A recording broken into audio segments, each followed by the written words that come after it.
Hello friends, welcome to கன்னியாரி design. So இன்றைக்கி வந்து நம்ம நெக்ஸ்ட் ஆரி கிளாஸ்க்கான ஸ்டிச்சஸ் தான் பார்க்க போகிறோம். ஸோ நம்ம சேனலை இப்போ தான் நீங்கள் ஃபஸ்ட் டைம் பார்க்குறீங்க அப்படின்னா மறக்காமல் சப்ஸ்கிரைப் பண்ணிவிட்டு பாருங்கள். இப்போ வாங்க நம்ம லீஃப் ஃபில்லிங் வந்து ஃபஸ்ட்டு பார்க்கலாம். நம்ம ஆல்ரெடி பீட் ஸ்டிச்சஸ்ஸு ஒர்க்கெலாம் நம்ம பார்த்துருப்போம். லீஃபில் அந்த ஆல்ரெடி லிங்க் ஸ்டிச் ரெட்டில் ப்ராப்பராக நீங்கள் ப்ராக்டிஸ் பண்ணியிருந்தீங்க அப்படின்னா இந்த லீஃப் ஸ்டிச் வந்து உங்களுக்கு ரொம்பவே ஈஸியாக இருக்கும். ஸோ நான் சொல்கிற மாதிரி மட்டும் ப்ராக்டிஸ் பண்ண உங்களுக்கு ஈஸியாக இருக்கும். ஸோ மொத்தமாக நம்ம 3 டிஃப்ரெண்ட் ஆஃப் லீஃப் ஸ்டிச்சஸ் வந்து பார்க்க போகிறோம். கொஞ்சம் ஷேப்ஸில் இருக்கும்போது அப்படியே அந்த மாதிரி டைத்தில் நம்ம என்ன ஸ்டிச் யூஸ் பண்ணலாம், இந்த மாதிரி கொஞ்சம் பெருசாக இருக்கும்போது என்ன மாதிரி வந்து ஃபில்லிங்ஸ் யூஸ் பண்ணலாம்னு சொல்லிட்டு தான் பார்க்க போகிறோம். ஃபஸ்ட்டு நம்ம வந்து இந்த லீஃப் நம்ம இப்போ தான் ஃபஸ்ட்டு ப்ராக்டிஸ் பண்ணுறோம் இல்லைங்களா, அதனால் இந்த சென்டர் பார்ட் வந்து நீங்கள் மார்க் பண்ணிக்கோங்க. இந்த லீஃப் சென்டர் பார்ட் வந்து நான் மார்க் பண்ணிட்டேன். இப்போ இதை ரெஃபரன்ஸ் வச்சு தான் நம்ம ஒர்க் பண்ண போகிறோம். ஸோ இந்த மாதிரி நான் ஷார்ப் எட்ஜஸ்லேருந்து நான் வந்து ஸ்டார்ட் பண்ணுறேன். சில்க் த்ரெட் வந்து எடுத்துக்கோங்க. நான் சில்க் த்ரெட் வந்து எடுத்துகிட்டு பேக்கில் ஒரு குட்டியாக லாக் வந்து போட்டுக்கோங்க. போட்டுட்டு நான் வந்து ஸ்டார்ட் பண்ணுறேன். ஃபஸ்ட்டு நீங்கள் எந்த இடத்துல கரெக்டாக 2 த்ரெட்டுமே உங்களுக்கு ஹோல்ட் ஆகுதான்னு செக் பண்ணிக்கோங்க. இல்லைனா ஒர்க்கு வந்து உங்களுக்கு நீட்டாக இருக்காது. ஸோ கரெக்டாக இந்த மிடில், இப்போ இந்த லீஃபோட மிடில் சைஸ் பாருங்கள். இந்த லீஃபோட மிடில் பார்த்தீங்கன்னா இந்த பிளேஸ் தான் இந்த லீஃபோட மிடில். அந்த மிடிலுக்கு கொஞ்சம் மேலே வரைக்கும் தான் நம்ம இந்த ஸ்டிச்சஸ் வந்து ஸ்டார்ட் பண்ணணும். ஃபஸ்ட்டு அந்த டாப்லேருந்து நான் ஸ்டார்ட் பண்ணுறேன். லீஃபோட மிடிலுக்கு கொஞ்சம் மேலேருந்து நான் ஸ்டார்ட் பண்ணுறேன். ஸ்ட்ரைட்டாக ஒரு செயின் ஸ்டிச்சு, கீழே பார்த்து குட்டியாக ஒரு லாக். ஓகேங்களா? ஸோ திரும்ப என்னுடைய லெஃப்ட் ஆர் ரைட் எந்த சைடு வேணாலும் நம்ம வந்து ஸ்டிச் பண்ணிக்கலாம். என்னுடைய ரைட் சைடில் நான் ஒரு ஸ்டிச் பண்ணுறேன். எங்கே ஸ்டிச் பண்ணால் கரெக்டாக அந்த அவுட்லைனில் ஸ்டிச் பண்ணுறேன். அதுக்கு மேலே பார்த்து குட்டியாக ஒரு லாக் பண்ணிட்டு திரும்ப ரிவர்ஸ் வந்துட்டு இங்கே நம்ம ஸ்ட்ரைட் லைன் போட்டிருக்கோம் இல்லைங்களா, அந்த ஸ்ட்ரைட் லைனில் ஸ்டிச் பண்ணாமல் லைட்டாக அப்படி க்ராஸாக ஸ்டிச் பண்ணுங்கள். ஓகேங்களா? இந்த லைனோட லெஃப்ட் ரைட்டில் தான் நம்ம ஸ்டிச் பண்ண போகிறோம்.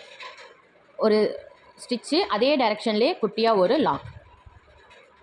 நீங்கள் க்ரிப்பிங் ஸ்டிச் ப்ராக்டிஸ் பண்ணிங்கன்னா இந்த லாக் வந்து உங்களுக்கு ஈஸியாக இருக்கும். திரும்பவும் என்னோடய லெஃப்ட் சைடில் அந்த லைனில் ஒரு ஸ்டிச்சு, குட்டியாக ஒரு லாக் போடுறேன். திரும்ப ரிவர்ஸ் வந்துட்டு அதே மாதிரி அந்த லைனுக்கு ரைட் சைடில் நான் ஸ்ட்ரைட்டாக ஒரு ஸ்டிச்சு, குட்டியாக ஒரு லாக். நான் எந்த இடத்துல நீடில் புல் பண்ணி எப்படி எடுக்கிறேன்னு மட்டும் பாருங்கள். உங்களுக்கு வந்து ஈஸியாகவே இருக்கும். கொஞ்சம் ஃபோக்கஸ் பண்ணி காமிக்கிறேன். திரும்பவும் என்னுடைய லெஃப்ட் சைடில் ஒரு ஸ்டிச்சு, அதுக்கப்புறம் குட்டியாக ஒரு லாக் போட மறந்துடாதீங்க.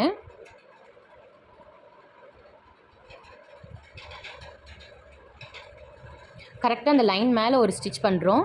அப்புறம் மேலே பார்த்து குட்டியாக ஒரு லாக்கு. ரிவர்ஸ் வந்துட்டு எந்த டைரெக்ஷன் எழுதுமோ அதே டைரெக்ஷன்லேயே குட்டியாக ஒரு ஸ்டிச்சு, குட்டி லாக். அதே மாதிரி என்னுடைய லெஃப்ட் சைட்லையும் அந்த லைன் மேலே ஒரு ஸ்டிச்சு, மேலே பார்த்து ஒரு குட்டி லாக்கு. எந்த டைரெக்ஷனில் இழுக்கிறோமோ அதே டைரெக்ஷன்லேயே ஒரு ஸ்டிச்சு, குட்டி லாக். ஸோ இந்த மாதிரி ஃபுல்லாக நம்ம கண்டினியூ பண்ண போகிறோம்.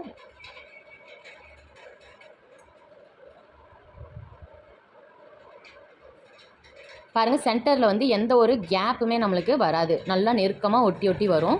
ஸோ நான் ஃபுல்லாக ஃபினிஷ் பண்ணிவிட்டு உங்களுக்கு காமிக்கிறேன். பாருங்கள், சேம் இதே ப்ரொசீஜர் தான் கண்டினியூ பண்ண போகிறோம். இப்போ பாருங்கள், நான் ஃபினிஷ் பண்ணிட்டேன். இந்த சென்டர் லைன் ஃபுல்லுமே நம்மளுக்கு கம்ப்ளீட் ஆயிடுச்சு. பட் சைடில் இன்னுமே நம்ம கம்ப்ளீட் பண்ணல இல்லைங்களா. ஸோ அப்போ என்ன பண்ணால் ஃபைனலாக நம்ம வரும்போது கொஞ்சம் அட்ஜஸ்ட் பண்ணி தான் ஸ்டிச் பண்ணுற மாதிரி இருக்கும். அந்த லைனில் ஒரு ஸ்டிச்சு, குட்டி லாக்கு. திரும்ப ரிவர்ஸ் வந்துட்டு இந்த லெஃப்ட் போகாமல் இதே பிளேஸ்லேயே நம்ம வந்து ஸ்டிச் பண்ணணும்.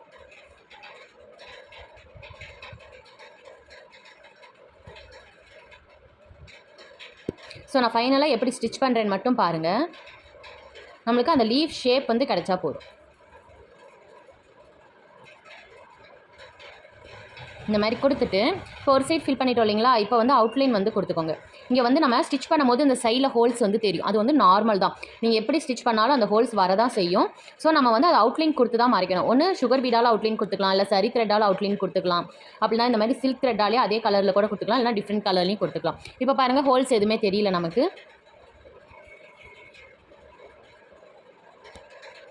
அந்த பிளேஸில் வந்து நான் ஸ்டிச் பண்ணி இப்படி கவர் பண்ணிட்டேன். இப்போ பாருங்கள், நம்ம போட்ட அந்த அவுட்லைன் ஃபுல்லுமே நம்ம வந்து ஸ்டிச் பண்ணிட்டோம்.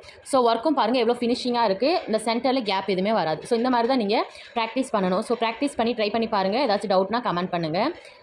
இப்போ நம்ம நெக்ஸ்ட் லீஃப் ஸ்டிச் வந்து நம்ம பார்க்கலாம். இப்போ நம்ம வந்து நெக்ஸ்ட் லீஃப் ஷேப் வந்து பார்க்க போகிறோம். ஸோ அதுவுமே நீங்கள் வந்து பார்ட்டிஷன் பிரிச்சுக்கோங்க. பார்ட்டிஷன் பிரிச்சுட்டு இதை வந்து ஹாஃப் ஆப்ஷன் நம்ம ஃபில் பண்ணுறோம். இது வந்து ஒரே டைம் லெஃப்ட் அண்ட் ரைட்டு நம்ம ஃபில் பண்ணோம் இல்லைங்களா. ஸோ இங்கே வந்து ஃபஸ்ட்டு ஒரு சைடு ஃபினிஷ் பண்ணிட்டு அதுக்கப்புறம் இன்னொரு சைடு ஃபினிஷ் பண்ண போகிறோம். இப்போ நம்ம கலர் த்ரெட்டில் பண்ண போகிறது இல்லை, 2 கலர் த்ரெட். உங்களுக்கு ஷேட் தெரியணுன்றதுக்காக 2 கலர் த்ரெட்டில் பண்ணியிருக்கேன். இதே நம்ம த்ரெட்டு இன்னொரு side sugar bead, sugar bead இன்னொரு சைடு வந்து ஜர்டோஸ், இந்த மாதிரி வந்து மாற்றி கூட நம்ம பண்ணிக்கலாம். ஸோ அந்த ஷார்ப் எட்ஜஸ்லேருந்து ஸ்டார்ட் பண்ணி பார்த்து ஒரு லாக்கு முன்ன சொன்ன மாதிரி தான். இது சென்டருக்கு கொஞ்சம் மேலேருந்து நான் ஸ்டார்ட் பண்ணுறேன். ஸ்ட்ரெயிட் லைனில் ஒரு ஸ்டிச்சு, அதுக்கப்புறம் ஒரு ஸ்டிச்சு குட்டி லாக் ரிவர்ஸ் வந்து அந்த ஸ்ட்ரெயிட் லைனில் மட்டும்தான் நான் ஸ்டிச் பண்ணுறேன். அதை தாண்டி அந்த சைடு வந்து எனக்கு போகும். ஓகேங்களா? ஸோ ஃபுல்லாக நம்ம மாதிரி ஸ்டிச் பண்ணிக்கணும்.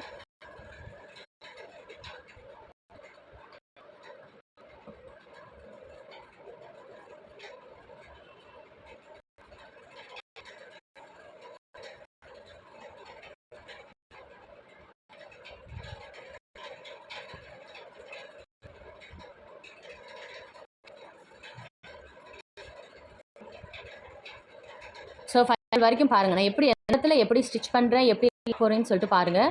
அப்போ உங்களுக்கு அது ஈஸியாக இருக்கும். ஓகேங்களா? ஸோ இங்கே நான் சுற்றி நான் அவுட்லைன் வந்து போடலை, ஏன்னா இன்னொரு ஹாஃப் இல்லைங்களா? ஸோ அதை ஃபினிஷ் பண்ணதுக்கப்புறம் பண்ணிக்கலாம். இப்போ நான் ஜஸ்ட் ஆரி நாட் மட்டும் ஃபினிஷ் பண்ணிட்டேன். இப்போ இந்த ஹாஃபை வந்து இன்னொரு நம்ம ஃபில் பண்ணலாம். ஸோ இந்த லைனில் டாப்லேருந்து நான் வந்து ஸ்டார்ட் பண்ணுறேன்.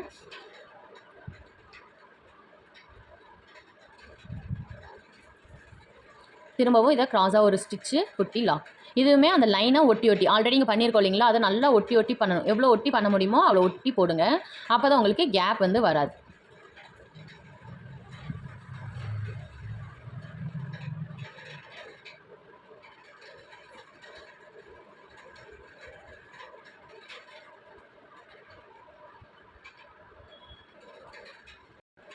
உங்களுக்கு வந்து நடுவில் வந்து கேப் வருது அப்படின்னா ஒன்றும் பிரச்சனை இல்லை. அந்த மாதிரி கேப் வந்தாலுமே நம்ம அதை வந்து ரெக்டிஃபை பண்ணலாம். ஸோ அது எப்படின்னு சொல்லிட்டு நம்ம பார்க்கலாம்.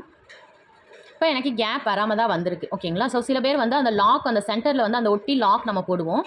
ஸோ அந்த லாக் போடுறதுல மிஸ்டேக் பண்ணுவீங்க. அப்போ உங்களுக்கு வந்து கேப் வந்து வரதுக்கு நிறையவே சான்ஸ் இருக்கும்.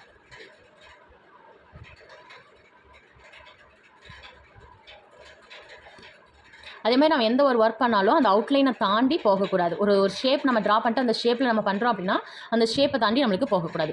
ஸோ இப்படியே விட்டுட்டு இங்கே ஆரி நாட் போட்டுட்டு காமனாக ஒரு த்ரெட்டால் நம்ம அவுட்லைன் போட்டுக்கலாம். ஜரி த்ரெட்டு, சுகர் பீட் அப்படின்னு சொல்லிட்டு நான் இப்போதைக்கு நான் சும்மா இந்த கலர் த்ரெட்டாலே சில்க் த்ரெட்டாலே நான் ஃபுல்லாக அவுட்லைன் வந்து நான் கொடுத்துக்கிறேன். பட் எப்பயுமே அவுட்லைன் கொடுத்தா மட்டும்தான் உங்களுக்கு ஃபினிஷிங் வந்து பர்ஃபெக்டாக வரும். த்ரெட் ஒர்க்கை பொறுத்த வரைக்கும் எந்த ஒரு ஃபில்லிங் கொடுத்தாலுமே ஃபைனலாக ஒரு அவுட்லைன் வந்து கொடுத்துருங்க. அப்போ தான் உங்களுக்கு ஃபினிஷிங் வந்து பர்ஃபெக்டாக வரும்.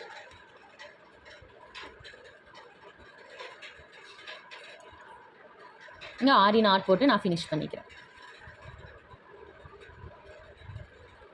இப்போ இந்த ஷேப் இந்த மாதிரி குட்டி ஷேப்பில் நம்ம இந்த மாதிரி ஃபில்லிங்ஸ் வந்து பண்ணுறது கஷ்டமாக இருக்கும். இது வந்து ஜட்டோசிக்கு ஈஸியாக இருக்கும். பட் சுகர் பீடு த்ரெட்டுக்கெலாம் இந்த மாதிரி சைஸ் பண்ணும்போது நம்ம க்ராஸாக பண்ணுவோம். க்ராஸாக அப்படின்னா இது வந்து நம்ம இப்படி மேலே பார்த்து இப்படி வி ஷேப்பில் பண்ணோம் இல்லைங்களா? ஸோ இது வந்து எப்படின்னா இந்த மாதிரி ஹாஃபாக இந்த மாதிரி ஸ்லாண்டிங்காக நம்ம வந்து பண்ணுவோம். ஸோ எப்படி பண்ணுறதுன்னு சொல்லிட்டு பார்க்கலாம். இதுவுமே நான் டாப்லேருந்து எடுத்துக்கிறேன். டாப்லேருந்து த்ரெட் எடுத்துகிட்டு மேலே பார்த்து குட்டியாக ஒரு லாக் போட்டுக்கோங்க. லாக் போட்டுட்டு இப்படி இந்த லைன் நம்ம அவுட்லைன் கொடுத்துருக்கோம் இல்லைங்களா? அதுலேயே இதுவும் அதே மாதிரி தான். மிடில் கொஞ்சம் மேலே வரைக்கும் நம்ம ஸ்டார்ட் பண்ணணும். கரெக்டாக மிடில் ஸ்டார்ட் பண்ணணும். ரொம்ப கிராஸ் வச்சிட்டிங்கன்னா ஸ்டிச் வந்து பர்ஃபெக்டாக வராது. குட்டியாக ஒரு லாக் போட்டு மேலே ஒரு லைனில் ஸ்டிச்சு குட்டி லாக்கு, திரும்பவும் ரிவர்ஸ் வந்துட்டு கீழே ஒரு ஸ்டிச்சு குட்டி லாக்கு, இந்த மாதிரி ஸ்லாண்டிங்காக நம்ம வந்து பண்ணணும்.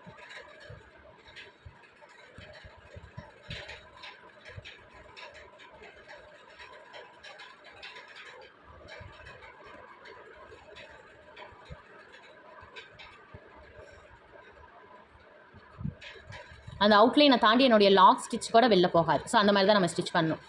ஸோ ஜஸ்ட் நார்மலாக ஒரு லாங் செயின் ஸ்டிச்சு குட்டி லாக் தான் பண்ணுறோம். பட் அந்த ஷேப் வந்து கிராஸாக நம்ம வந்து பண்ணுறோம்.